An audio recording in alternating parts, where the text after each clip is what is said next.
Patti Adkins thought the married man she fell for was the one, even though she was number two. She had mentioned that his marriage wasn't what he had dreamt it was going to be. She believed that she was going to have a relationship with him after he left his wife, that she was happy, and that's what she wanted.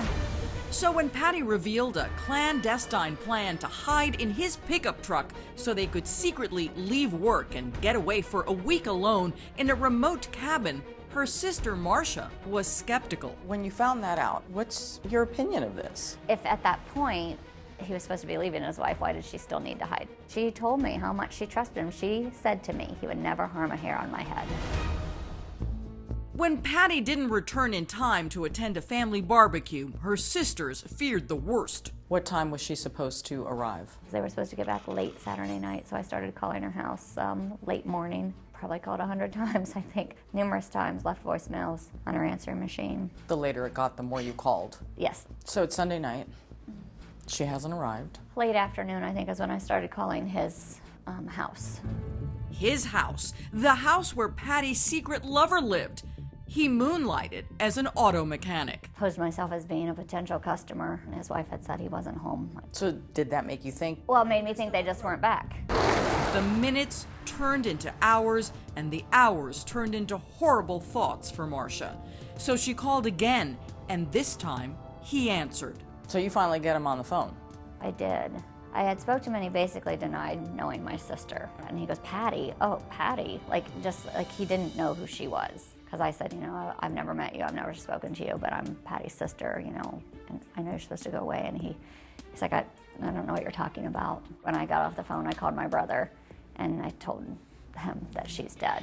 What? I knew. Or when the minute that man said he denied knowing my sister, that she was dead. Now in full panic mode, MARCIA and Patti's BFF Heidi Knight from the auto plant go to her house looking for clues. We had found actually bands from money that she had in her closet that it would be $100 and stacks of money. Was it money or just the band? Just the bands. So when I found out, my thought was, oh my God, he has killed her. Little did her sister know, Patti had been lending money to her lover. Those bands presumably wrapped the wads of cash, an estimated 90 grand. That's a crazy amount of money. It's a lot of money. I guess what I'm trying to figure out is, yes, Patti was a good saver and had money, but she started getting into trouble herself as far as, when you have to take out a second mortgage or you've got to take loans out against yourself to give it to your boyfriend, that's now becoming kind of desperate. Absolutely. She was financially sound from what the friends and her sister and family said. She was financially sound up until the point she started giving this money to her boyfriend. After the house search, MARCIA says she called the boyfriend again in the middle of the night and asked him point blank, "Did you kill Patti?" His wife answered the phone. Well, what did they say? Well, he was like, well, what do you mean? No, we just worked together. And the wife was asking why I thought that he had murdered her and what supposedly was supposed to happen. But did you say to the wife, your husband and my sister were about to take off and he's leaving you? Did you say that to the wife? Yeah, I said that that's what they were supposed to go to Canada. She's been giving him money.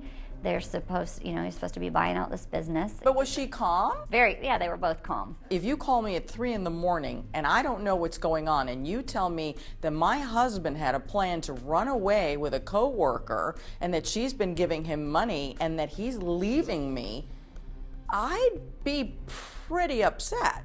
Yes, you would think. Despite their steadfast denials, it seems others at the plant did know about the affair. More people knew about their relationship than I think even she was aware of. People that worked with her would see that they were obviously growing close and knew that they spent time together and that they did talk all the time and knew that there was something more there. So for him to say that there never was an affair is a lie. Right. Oh, definite lie. The alleged lies, the money bands, a missing sister, all signs that are flashing red for MARCIA. So she called the Union County Sheriff's Office. Sheriff Jamie Patton was the chief investigator at the time. And there's been no trace of her, no credit cards, no cell phones. No activity whatsoever. Isn't that kind of weird? Very, very much. We believe that she did not go missing on her own free will. And detectives were about to discover why that seemed to be the case. The last time Patti was seen alive, she clocked out of work at just after midnight.